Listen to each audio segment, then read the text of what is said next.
Yeah, it was team no sleep 100% in art school. Nope. I did not sleep 8 hours a night. I did overnights at the Art Institute at least twice a week. I got out of class at 9 o'clock and I would just stay because you had to be in the building locked in by 9 o'clock. So if I got out of class at 4, if I had a 9 to 4 class, then I could run, get something, a little grocery or whatever, take a break, and then come back. But most of the time I did my overnights when I was taking the 6 to 9 class. So I would have a 9 to 4 and a 6 to 9. And I would just stay in the building, in the studio, staring at my work. This episode is going to be really short, and it's basically about roughing it in the studio. When you're in the studio, it's never the right temperature. You don't ever have all your amenities. There's always something missing, like toilet paper or something. But I be trying to hook my little studio space up, right?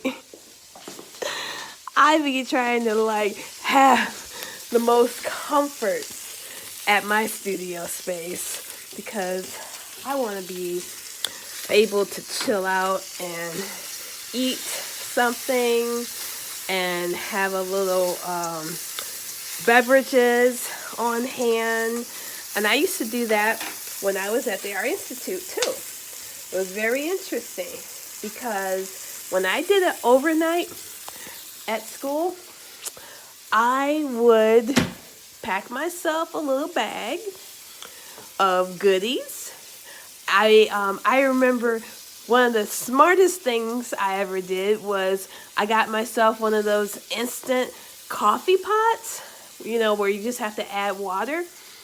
And I made friends like that. I do believe, the guys that were doing overnight, they didn't have all these amenities. So when I brought enough stuff, not just for myself, but for whoever else I knew would be down in sound or in video editing or film editing. And I would be like, hey, y'all want some coffee? Y'all want some bottled water? Y'all want this? So I always had a couple extra bottles.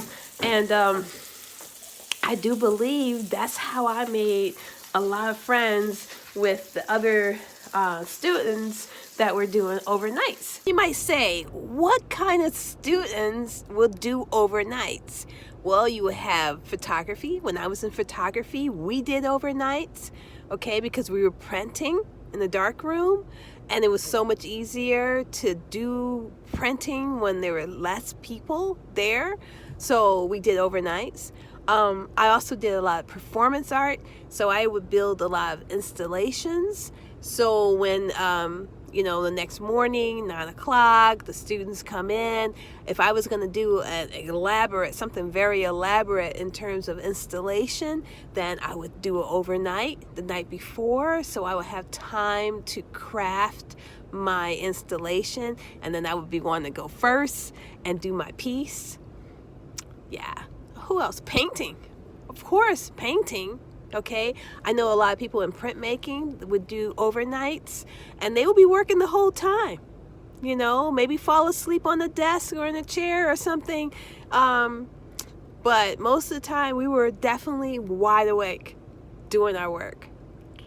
So, when you're in the studio, you're in this other realm, this creative realm, and you're thinking about your project, and that pretty much takes 99.9% up of your thoughts in every direction. And so you're not thinking about food, you're not thinking about, water or anything. You're just thinking about getting to work on your piece, okay? That is the art mind. You know, they got all these little words they call people, these labels they be putting on people who work like that. And I believe that you don't have to be an artist to be focused like that. And they make it sound like it's a bad thing, like it's a sickness or something like that. But Picasso, he wasn't worried about anybody's labels.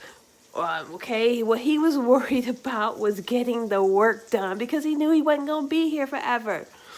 So that soul inside of you, that vision, the perspective, and you want to put it on canvas, on film, in poetry, or whatever. You can't be walking around here talking about, I'm about to watch TV. You can't be walking around here talking about, I'm about to hang out and go to the movies or go hang out with my friends at the park or go to this party or, do any of that. Okay, people be outside doing stuff, and that's cool. Peace. I'm glad y'all out there enjoying yourselves at this amusement park, at this beach, looking fashionable and doing all that stuff. Peace. I am so glad for you. But honey, I'm in my space, and I'm creating what I'm creating. It may not even mean nothing to nobody. Like the portrait I'm working on right now, I'm struggling. But guess what? I'm social distanced. I'm not spending no money. Okay? And I'm practicing. Because say somebody wants a portrait. They'd be like, hey, I want my grandma. I'm like, I got you. That's why I'm going to be able to say that. I'm going to be able to say, I got you. After 15, 20 years of not touching oil paint or an oil brush, I went back into it today. March, 6th, 7th or something? March 7th, 2021? What? Yes. That's all I got to say. So go ahead. Go in your studio. Go in your zone. Get your beverages. Get your bag of chips. Get your sandwiches. Get your little rice patty. What the heck ever makes you feel enough full so you can think, because you want enough nutrition so you can think. Okay, you need them electrolytes. Take you some fruit. Go into the studio. That's all you need, because if you in the studio space, I don't care whether you went to art school or not. I don't care how long it's been. Don't make me start crying. Because I might get emotional. Go into your space. Go into your studio. All right? Go. Block it all out. And do your work, baby.